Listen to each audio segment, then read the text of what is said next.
दोस्तों अस्सलाम वालेकुम। मशारिब इरफानी। तेलंगाना विधानसभा चुनाव के लिए मजलिस इत्तेहादुल मुस्लिमीन के लिए क्या इस बार संकट के बादल मंडरा रहे हैं। बता दें आपको कि मजलिस इत्तेहादुल मुस्लिमीन ने 9 विधानसभा चुनाव पर जो उम्मीदवार उतारे हैं, कांग्रेस ने भी अपनी दावेदारी को मजबूती के साथ उस 9 विधानसभा चुनाव में उतार दिए हैं।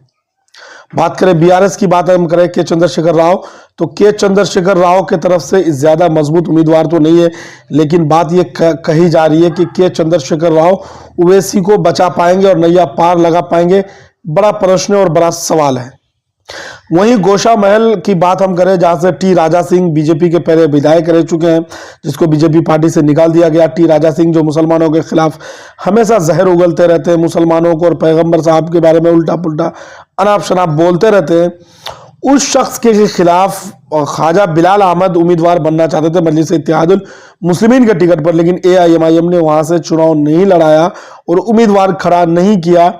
अब इसको लेकर के कुछ लोगों को गुमराह करने की पूरी साजिश जो है की जा रही है।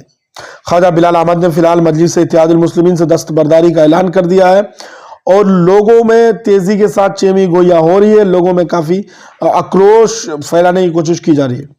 वहीं मजलिस इत्तेहादुल मुस्लिमीन एमबीटी की बात करें, मजलिस बचाओ तहरीक ने वोट तो हासिल नहीं कर सकते, लेकिन लोगों को गुमराह जबरदस्त तरीके से कर रहे हैं।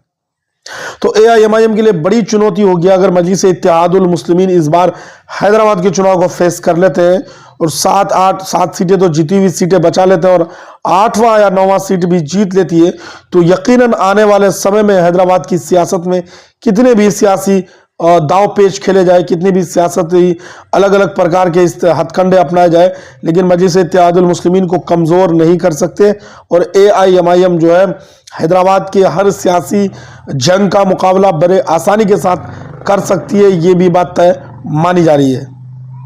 लेकिन दोहरी चुनौती इस मायने में है कि कांग्रेस जो है मजबूती के साथ खुल करके सामने आई है, इसको लेकर के चुनौती बढ़ गई है और चुनौती दोहरी हो गई है।